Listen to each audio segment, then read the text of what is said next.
hindi po talaga ine-expect na ako mananalo. Bokya-bokya po ako sa text, ano yun?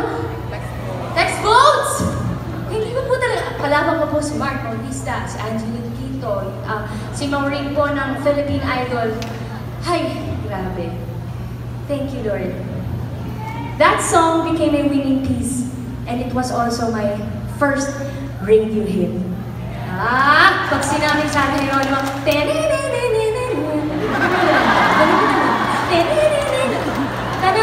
tanan, parang gano'n, no?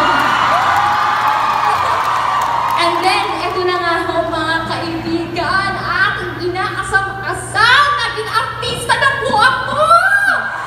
People started calling me the popstar Pop-Tarts. The popstar princess!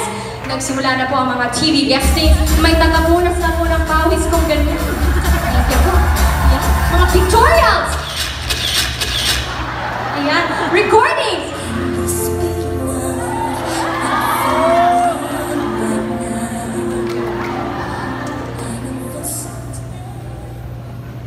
Mall shows!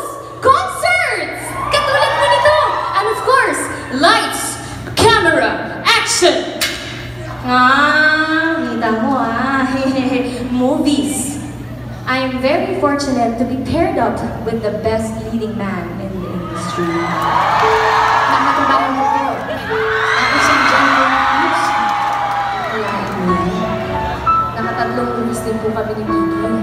And then after niyan, ayan, yung lumas ko, nakalain yung naging boyfriend ko si Papa Bishop Nicola. At in love po siya sa akin dyan, ha? Swerte ko po. And then after ni Papa Pig, si Coco Martin naman! O, diba? Galing-galing ni Coco. At then si General Anderson naman. Lahat halos, napakaswerte ko. At nagbalik ng balang po kami ni John De Cruz! So finally found someone. Pero trivia po, ang aking talagang pinakaunang leading man ay ang aking co-finalist sa Star Friend na naging good friend ko rin, si Mr. Mark Bautista. Sorry daw po na siya nakarating today. Next concert na lang po sana. Yes, sana! Okay. Ay, ano daw yun?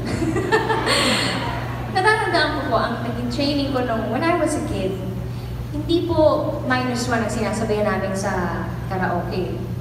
Kundi, hindi multiplex I don't like multiplex.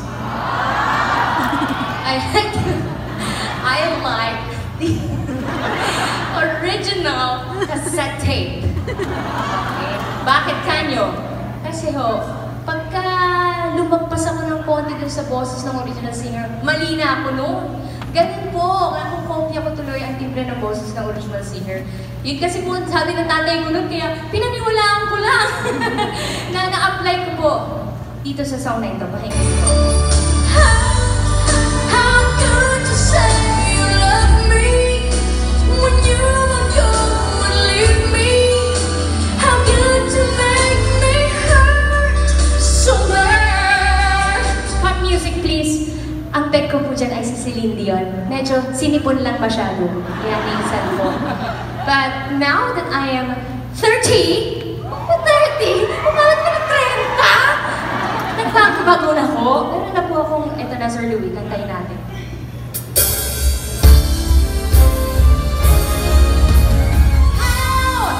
How could you say you love me when you let go and leave me? How could you make me hurt so bad when I loved you more than anyone can do? Can't believe the pain that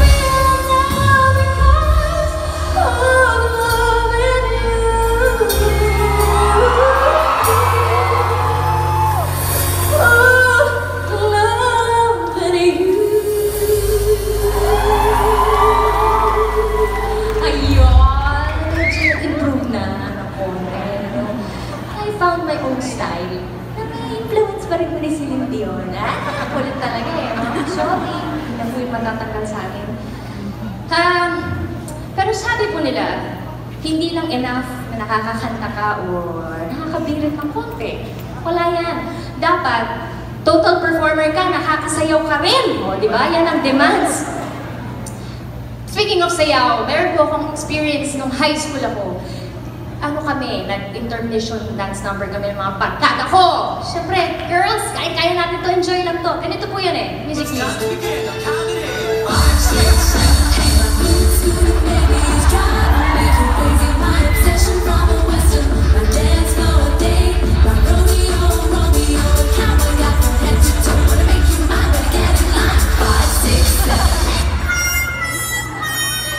Crush ko. Crush ko. Pinanonood eh. Oo, ang gwapo. Nanghina ko yung tuhod ko. Ay, girls, wag yung tularan ah. Girls, wag yung Hindi, yung crush ko po, na-distract talaga ako. Kasi confident na ako, nakita ko siya nanonood. Na-conscious po ako. Siyempre, no, ting-ting na ting-ting. Ting-ting ngayon. Pata-pata na. Tapos ang nose, sarat na sarat. Ngayon, sarat na lang. Nagdadaan na lang sa nose line, o, di ba?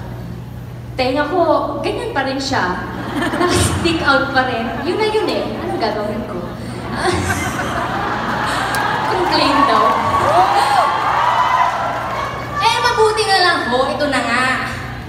Eh, nung nag-star for a night po ako, syempre, no choice. Eh, eto na to, di ba? Kalingan ko na. Nahasa po kami dun sa mga production numbers sa Star for a Night. Syempre, may mga dance prod po dun. I gained back my confidence. I thought I was ready for my first dance single. Hit it, hit it.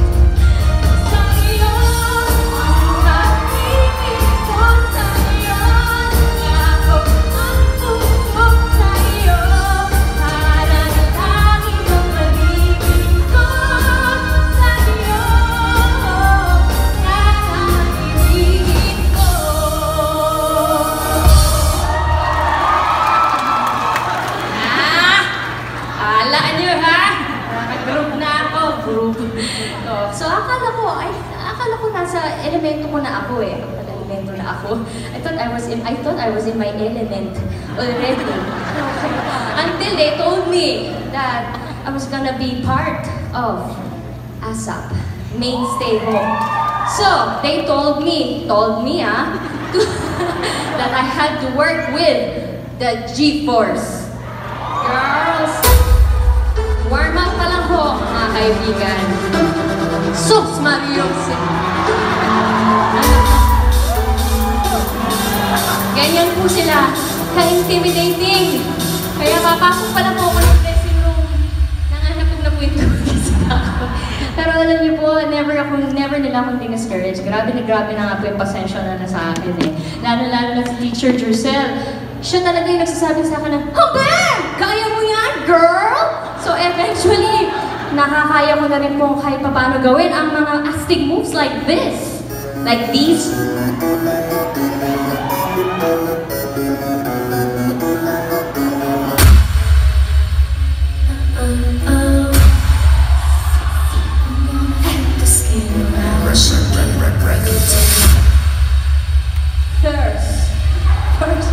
Fierce! Yan! Stars. These are the things that prepared me to be a total performer. Sir Louis?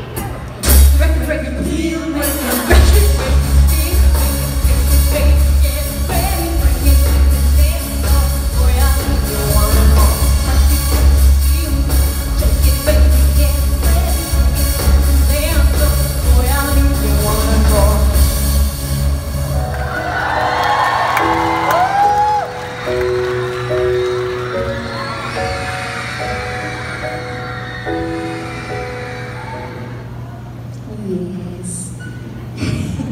And then, yung mga nakita niyo po kanina, it hit me.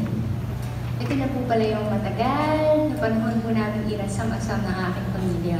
Yung napapanood ko po ng mga hiyawan ng tao, sa may umiiyak pa, Yung tuwang-tuwa makita lang si MJ, ito na pala yun. Wow. Pero at some point, I realized that when you're blessed with so much, para bang, I will not get there. I will not go there. Not get there, but go there! De, pagka naabot mo na kasi ang pangarap mo, at inigay na sa'yo ni Lord yung time mo to shine, and to share yung God-given talent, binigay niyang talent sa'yo, mapapaisip ka, nagkakaroon pala ng ibang definition or meaning ang success. Hindi na po siya bumabase sa mga awards na binibigay sa'yo, recognitions, or pagpuno ng mga concert venues, fortune, fame, hindi na po yun eh. Kundi, if you are able to inspire others to never give up on their dreams, on themselves.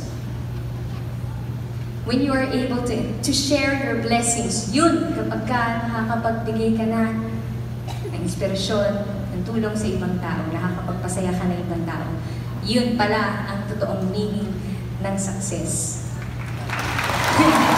When happiness is shared, yan.